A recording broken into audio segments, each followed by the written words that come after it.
Morning po mga kababayan, ma'am sir. This is Jam, the Filipino channel ng inyong lingkod. So today is December 17, 2025. At tayo ngayon napupunta dito yan sa may Jansky Pisonet, sa may C5 Road, Kulyat, Quezon City. At dadalhin po natin yan sa may A-Level Tours Philippines Incorporated Bus Station sa may Pitwason Boulevard, Project 4, Quezon City po yan. Okay, magbabalik po tayo Ilabil Bus Station. Okay, magbabalik po tayo mamaya konti pag nakuha na po natin sila. Okay. Okay, disclaimer naman po ang content po natin ay kalsada at hindi ang passenger. Kaya nga naman, sakasakali mo po na may marinig kayo mga pangalan ng lugar, pangalan ng tao, pangalan ng organizations, government o private man yan, ay wala pong kinalaman ng channel na ito. At wala pong pinapatungkulan. At po na pinag-uusapan dito ay pawang dito lamang po yan sa loob. At wala pong pinapatungkulan sa labas. Nako po, grabe tong mga to. Lumusot tapos ihinto sa gitna, mga kugali ng mga bus. Actually, bus, ganyan talaga. Ganyan sila kaya kung ano talaga ang traffic dahil sa kanyang ugali nila. Wala talaga. Mas maganda talaga yun ay nakaseparate yung daan nila para wala nang lusot-lusutan, para patas yung hanap buhay. Nangyayaring lusot-lusutan at maghihinto kasi sa kalsada yan, gitnang kalsada, dahil sa syempre gusto makakuha ng passenger at gusto lahat ng passenger mapunta sa kanya, kaya harangan yung sumusunod. Ganun yun. Kung bibigyan mo siya ng daanan dyan, daanan lang talagang yung hindi sila pwedeng lumusok, pila-pila, diba? Kung sinong tapatan ng passenger, yun yun.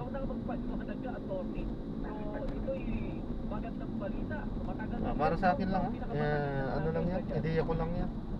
Okay po, so yan, maraming salamat po sa panonood. Hanggang sa muli po. Ay, magbabalik pa po tayo. Ano ba? Mamayang konti po pag nakuha na po natin itong ating susunod na mission. Para po, ay paalam. Magbabalik po tayo. At makinig tayo ng mga nagbabagang balita at mga talakayan habang tayo ay papunta doon sa ating pick-up area. Accumulate po yung private port charges. Itong mga to. So, ito ang container po, pinakamababa po yan ang private port charges na nakita natin. Nasa about 900,000, no? Yung iba po, maabot po ng mga 3 million, 4 million po. Kaya po, Yung print po. parang susunod, no? Nag-decide po yung Bureau of Customs na ito na yung sana sa Department of Migrant Workers para may kami po kami mag-ask for a waiver ng mga charges na yan. Eventually, ito managin yung government ay pinagin po, no, sa mga OFW.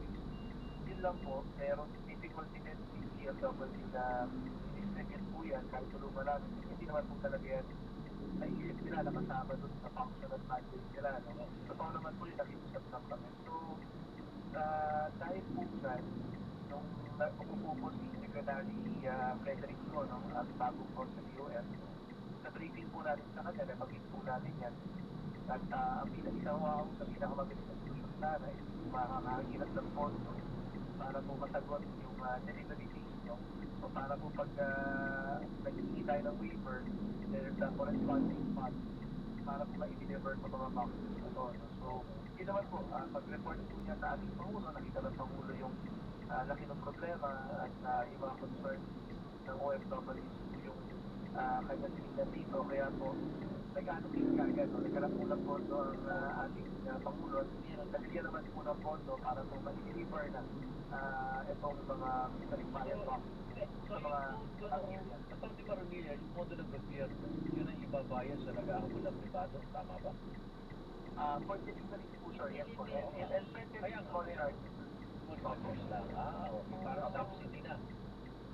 Ako, yung iba po naman papawin na natin, sir. No? Ang importante po, pag nawin yan, hindi na po kailangan pumunta ng mga OFW sa kung saan lugar at sila pag-pick up. Yun po kasi yung naging experience namin nung wala namin ginawa yan. No? Wala po tayong pera pa-deliver, i-release po natin, pero kailangan natin pick up. Wala po nagkatutulo na kasi wala din naman po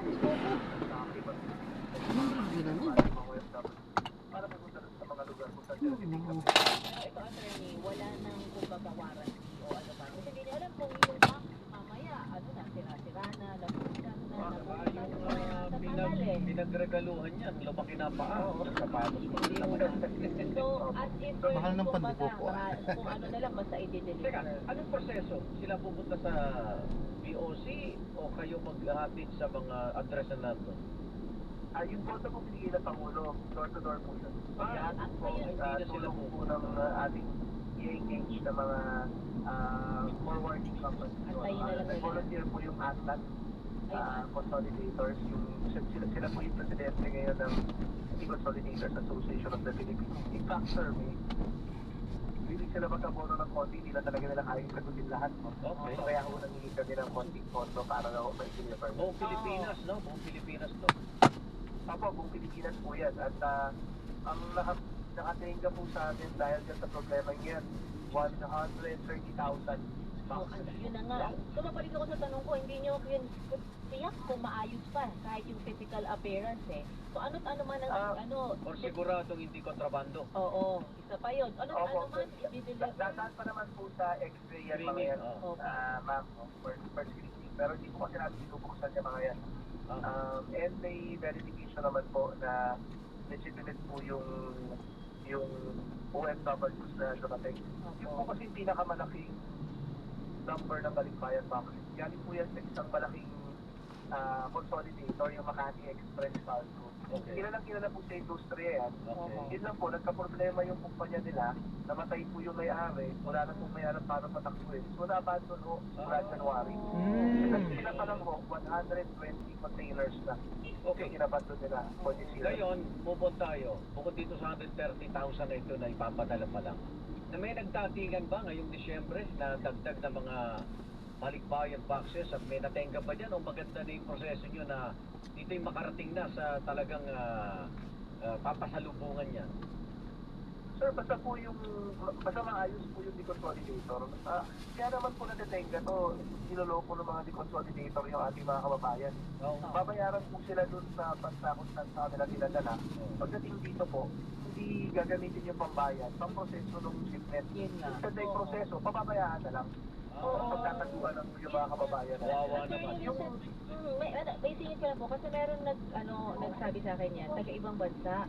Natatakot daw sila doon kasi may nabiktima na nga na hindi nila alam kung sino yung legitimo maayos at hindi, kung makakarating. Paano mo ba malalaman yun? May list ba tayong Ito ba inilalathala para alam nila ito yung mga legitimo na na mga freight At yung forwarder. mga may kasalanan niyan, nahabol ba natin na blacklist na ng Oo. POC? Opo, the blacklist na po natin. No? Salamat. Ma'am, ang pinaka-first po siguro tip namin, Oo. pagbago po yung kumpanya, medyo mura yung panilingan. Medyo magsaliksik po ng konti. Okay. Oo, Pag kasi doon yung ka na pag most likely, sobrang Opo. ganda ng Tapos tapos tanungin po yung partner, either member po ng DDCAP o yung Consolidators Association of the Philippines, Okay. o yung partner po nila dito na the Consolidator sa Pilipinas ay member po ng DDCAP. Usually, magkano ba bayad para alam nung nakikinig hindi sila maloko? Ay, iba-iba ho sir eh. Iba-iba. Pero alam naman ho nila yung standard dun sa lugar nila, no? Matagal na sila tumatanggap ng mga ganyan eh. No? Totoo po. Ang naloloko sir usually yung meron na silang siguradong natatanggap na ginagamit na kumpanya. Tapos bigla may sisipot na mura ng $10, $20. Doon na sila. Kailangan mo natin kung sila na magtipid, no? So, papasok sila doon, maloloko naman sila. Pero sa ngayon, mas malinaw na at yung mga kababayan natin pupunta dyan, makukuha yung kanilang mga balikbayan boxes sa Torney, Maronilla. Opo, yung naka-pending po sa amin na itong may ipag-coordinate kami, nag-create po kami ng different Viber groups, no? Para po na-update natin sila. Yun naman po part na yun nung sasagutin ng pamahalaan. Ngayon, yung mga bagong dating po, we're now monitoring it to make sure na may ilabas po ng mapalagot yung consolidator na ilabas yun. Yes, kung magkakaproblema po, at least doon pa lang po sa level na yun, at hindi pa lumalaki yung charge, maaari na natin tulungan yung proseso para hindi na ho kailangan pang magbayad ng mga dekorahe, solicit, Opo. at Pero shipping attorney, fees na malaki. ngayon talaga holiday season. Yan ang mga inaasahan ng mga pamasko. Kapag magpapadala ako, halimbawa, so gaano katagal ang aking magiging computation tansya bago makarating sa Pilipinas? Yung considering walang problema ha, yung aking... Apo. okay, oh. Depende po ma'am, pag galing pong US yan, 45 days po ang binabiyahe nung barko.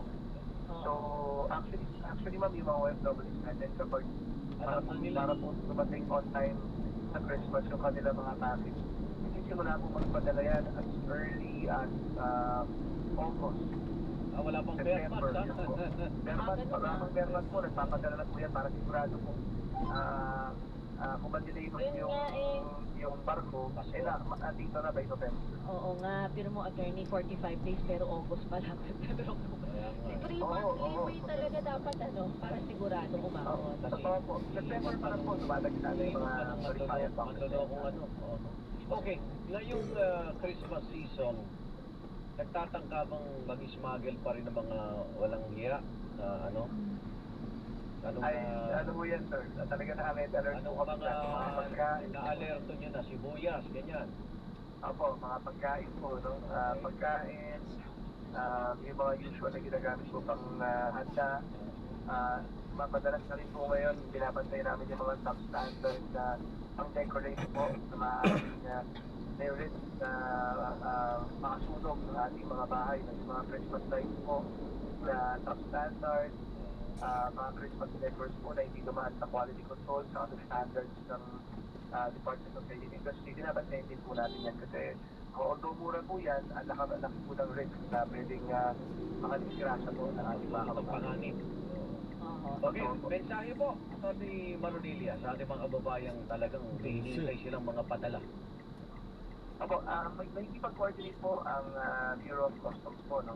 Doon po sa mga pamilya ng ating mga OFWs. Meron naman po kaming inventory makukuha, no? Kasi po pag bago deliver yan, papapag... Tatagal kumaling sa Sipol Zip Dosage versus immunity na nag-Neodev D plus Forte, now with zinc.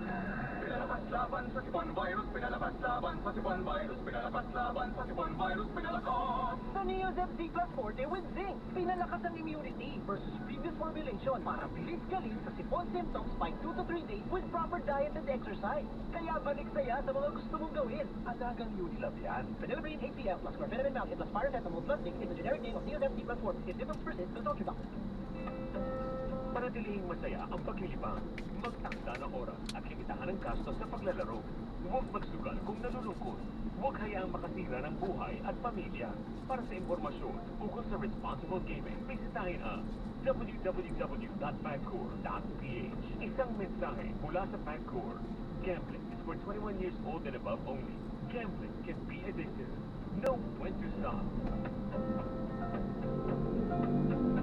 Upang labanan ang pagdami ng mga illegal na online gaming site, inilunsad ng Pagcor ang Pagcor Guarantee website na naglalaman ng listahan ng mga lehitimong gaming provider. Ayon sa Pagcor Chairman at CEO Alejandro Tenco, layunin ng bagong platform na magbigay ng malinaw at mapagkakatiwalaang gabay para sa mga manlalaro at publiko. Lalo na ngayong tumarami ang mga peking online gaming platform. Magtungo sa www.pagcor.ph/Pagcor Guarantee para sa listahan ng mga lehitimong platform na nasa ilalim ng regulasyon ng Pagcor. Paalala ni Tenco, ang mga illegal online gaming sites ay nagdudulot ng panganib at sumisira sa tiwala ng publiko, dahilan para mawala ng malaking kita ang gobyerno.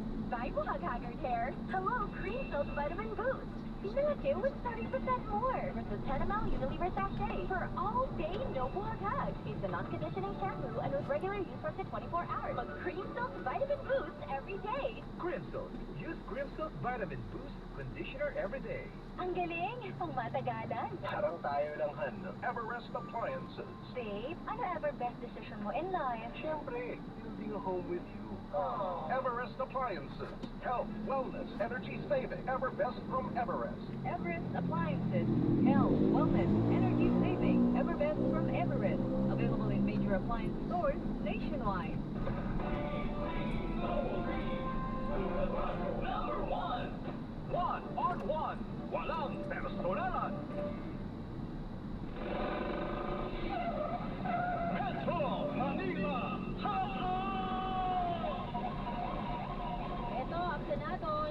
pumapayag na mabalik o maibalik ang Yeah. 45 billion pesos. Hindi! Kakagulo ngayon dyan. Na tinapya sa panukalang pondo ng DPWH, ayon po yan kay Senador Juan Miguel Zubiri Nimpa Ramelo. Detalye!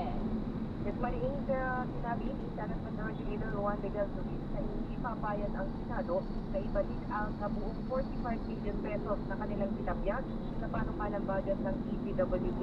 Umaapila ang DPWH kasama ang Kamara na ibalik ang nasabing halaga na kinaltas ng Senado para umano hindi maunsabi o hindi maging kapos ang pagpapatupad ng may 10,000 infrastructure project. Ayon kay Zubiri, tinapyas nila sa DPWH ang nasabing halaga dahil sa sinabi mismo nila Pangulong Bongbong Marcos at DPWH Secretary James Dizon na overpriced ang mga proyekto ng DPWH kaya pinabawasan nila ang presyo o pondo at pinagawa ng pamatayan ang presyo ng construction materials. Biglang ikinagustong manigurado ng Senado na hindi bibigyan ang DPWH ng sobrang pondo para sa mga proyekto nang sa gayon hindi magkaroon ng espasyo para sa kitak kagaya ng nakita sa Flood Control Project at Farm to Market Road. Mula kahapon at itong pagdamag, nag-recontribute ang technical staff ng Bicameral Conference Committee na tumatalakay sa 2026 National Budget at ang technical team ng DPWH para matuto o matukoy ang makatwirang presyo ng may 10,000 infrastructure project bagay sa bagong construction materials, price data o bagong pamatayan ng presyo ng construction materials na tinakda ng DPWH na ipapatay ng BICA kung magkano ang talagang dapat na ibalik mula kami napya sa DPWH budget. Sabi ni Zubiri, kung magkakatagalan o hindi magkakasundo sa DPWH budget ang Senado at Kamara, approve siya sa may pahin ni Senate President Pro Tempore Marcelo Lacson na magpairan muna ng re-enacted 2025 budget hanggang sa unang bahagi ng 2025 o sa Enero o kaya sa unang bahagi ng 2026. Ayon naman kay Senator Sherwin Destinian, chairman ng Senate panel sa BICAP, sabi ngayong araw o mamayang gabi hanggang mamayang gabi na ma-resolve ang issue sa DPWH at matapos ang buong BICAP declaration sa panukalang 2026 national budget. Ang problema din pa, BICAM na tayo eh. Oo. Kung may papayag at majority pumayag-ibalik ang 45 billion, kukuhanin na yan sa mga budget ng iba pang ahensya. Ngayon, papayag pa yung ibang ahensya, eh kung sabihin nilang, naku, nakaprograma na rin po yung mga proyekto Panibagong natin. deliberasyon yun. Oo, dahil ala na, BICAM na to eh. Pinag-iisa na lang yung pagkakaiba ng Senate at House version. So, yung tinatawag na disagree of provision. Yes. Pero, nagre-confuse sila. Ang kinakagalit ng mga senador kasi, noong una, sabi ni Secretary Dizon, nagkamali ang Senado sa computation. Meron, Hindi sila, kaya nga, kasi nagalit ang mga senador, hindi sila nagkamali. hindi sila kasi Alam mo, yung sa- sinabit sa- ng public works batay sa kanilang technical working group din sa sarili at in-announce ang Pangulo. Kasi Kaya, kahit na yung natatandaan ko, masyadong emotional pagdating sa issue ng corruption na Oo. babaan ng 50%. Naku na yan yung mga private contractor na nagtipid sa gobyerno na hindi nila kaya ibaba ng 50% yung presyo ng mga materialis talaga. Tama. Kaya dahil na sinisi yung Senado doon sa itong kaltas na ito at sa computation na kamali daw ang Senado, nagalit sila siyempre yung mga nagdador dahil yung computation nanggaling sa DPWH. Hanggang sasabi nila, i-reconsider na ito pag-aaralan ulit restoration ng pinapyas kung magsusorry Secretary. Kasi Ito na ginawa naman ang ang kanina linaw, kahapon. nakita sa overprice ng National Expenditure Program yan. Yun.